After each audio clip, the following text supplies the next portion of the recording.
Industrial Revolution ushered in a new era that threatened to transform the values of men.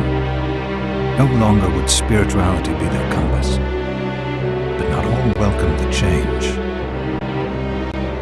In 1783, just as the fires of the Laki eruption had plunged all of Europe into an ashen darkness, a horde of demons spilled from the shadows and fell upon city after English city. It was a message. The Alchemy Guild, fearing the rise of industrialism and abandonment by their wealthy patrons, had done the unthinkable to defend their existence. Through recondite arts, the alchemists had created shard binders, humans transplanted with crystal that attuned them to demonic power. They sacrificed the shard binders, and in doing so threw the gates of the world open to demon cunning. Countless innocents died, and though the Church succeeded in vanquishing the Hell's End, a steep price had already been paid and collected. As for the shard binders, they were presumed to have all died in the sacrificial rite. However, two survived. Jebel, a boy for whom by some miracle the rite did not prove fatal. And Miriam, a girl who was spared the rite altogether on account of the strange slumber that took her just before it could begin. 10 years have passed, and mankind too soon forgets tragedy. The demons have returned, presaged by a great castle. And on this very hour, Miriam awakens. Upon learning Jebel is the architect of this new, bloodstained ritual, Miriam and the alchemist Johannes set forth for the accursed castle. Their galleon cuts through the water, lancing towards the inevitable.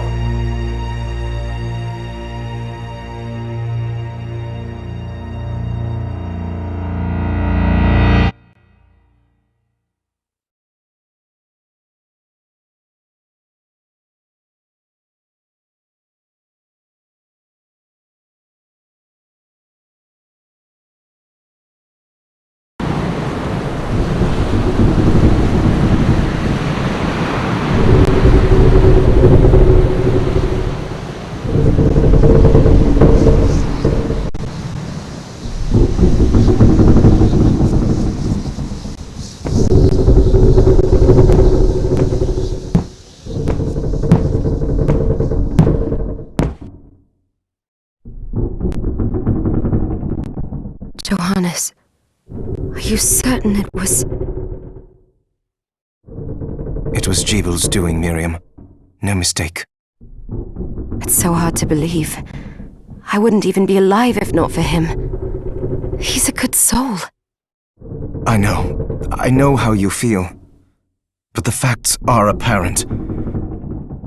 And the hell he endured 10 years ago would break the best of souls. Miriam, I want you to know that I'm sorry. What my brothers subjected you to, there's no forgiving it. It was their transgression, not yours. You always took care of us. Obviously, not enough. Well, let it go, Johannes. We need to focus on the task ahead. If Jebel is responsible for the summoning, then I have to stop him. I gave him my word. I ought to do it. He was my best friend. But I'm the only one who can. The shard experiments prepared me for combat.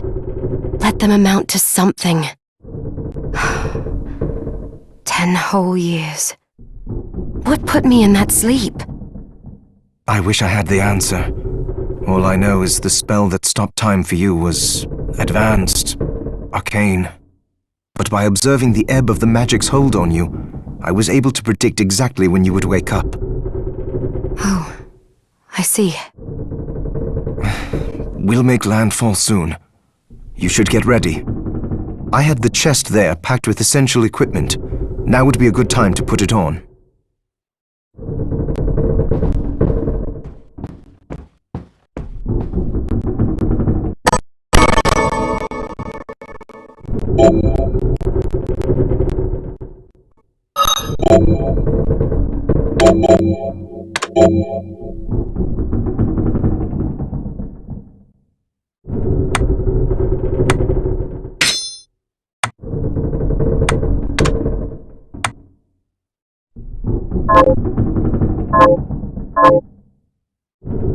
Good.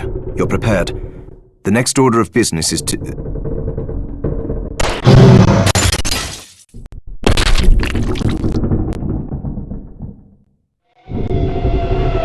I'll take care of it.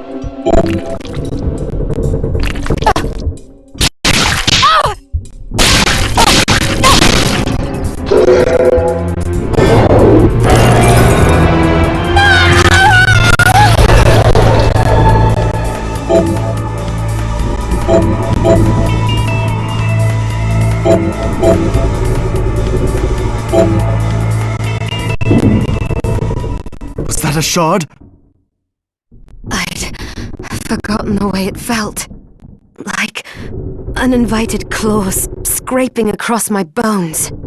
The demon's power was transmuted into that shard, which forcibly bonded to the crystal embedded in your body. The strength you gain from it is undeniable, but eventually, the crystal will devour you. I thought the procedure you discovered halted the corruption. It did, but that doesn't guarantee you'll be safe if you start absorbing shards in massive quantities. I know my body's limits better than anyone, and I'm going to need all the power I can get. If I run into trouble, you can help me. You've done it before. You'll do it again. Thanks for giving me a choice in the matter. Well, I won't let you down. Not if I can. Just promise you won't push yourself.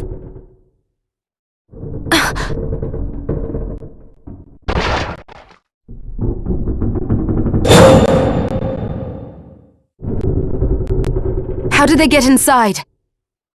The demons from the castle must have... Then they can help me.